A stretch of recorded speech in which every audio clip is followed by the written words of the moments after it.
We're officially less than a week away from Thanksgiving. For many people, holiday travel will begin today. Travelers hitting the roads and the skies. And for people headed to the north, the current snowstorm may impact your plans. Let's get straight over to Leanne Morejon. She's live in Fort Lauderdale with what FDOT is saying about all that busy travel as the season kicks off. Yeah, and take a look at the room I'm in, right? Pretty sweet. Look at all those traffic cameras. Probably paradise for someone like Alexis Frazier, right? So we are at the FDOT Regional Transportation Management Center in Broward County. This is really the nerve center of sort of traffic management, not just for here in Broward County. Here they watch Broward, but of course there are other places like this throughout the state of Florida. Let's give you some travel forecast info. This is the latest information from AAA. And of course, we know that in Florida, it's going to be one of the busiest travel seasons. In fact, the forecast to be the busiest since 2005. More than 2.9 million Floridians are expected to travel more than 50 miles this year. That's up 2% from 2021. 91% of those will be driving in Florida. Nationally, the numbers are 54.6 million Americans expected to travel more than 50 miles, and 89% of them will drive. So no doubt many people will be taking to the roadways this year, both here in Florida and throughout the country. I'm joined right now by Alexandra Lopez from FDOT. Alexandra, what can you tell us specifically about the work that goes on in this room? All right, so as you can see, we're pretty busy today. During the peak times, that's one of our busiest days. And so pretty much just to make it very simple, we have a lot of equipment out there, out on the fields. Most of our major roadways like I-95, I-75, I-595 in Broward County. And so we have different equipment.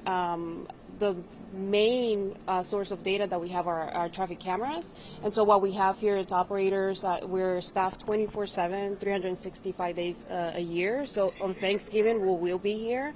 They'll be doing traffic monitoring. And so their main purpose really is to manage events such as a crash, blocking a lane of traffic on I-95. They identify that crash. They send resources that we have available. For example, Florida Highway Patrol, we are able to communicate with them and get troopers out there. And we also have various resources that the department sponsors, such as Road Ranger Service Patrol. That's a free service. And so what we do is we make sure that the resources are available. They're dispatched to the scene of the crash, and then also disseminate the data. And we do that through our dynamic message signs, which are the big overhead signs that you see on 95. We put different messages there. And we also do data dissemination through Florida 511.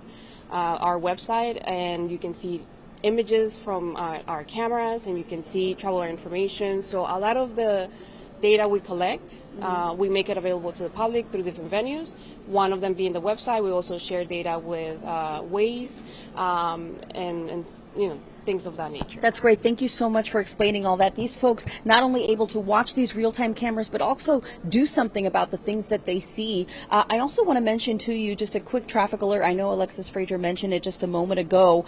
A new lane arrangement on I-95 southbound because of a construction project. 4 southbound lanes of the interstate are split just north of State Road 84. They rejoin just south of I-595. All of this is to accommodate a construction of the 95 Express Lanes flyover that will join onto the lanes of 595. There are signs in the area.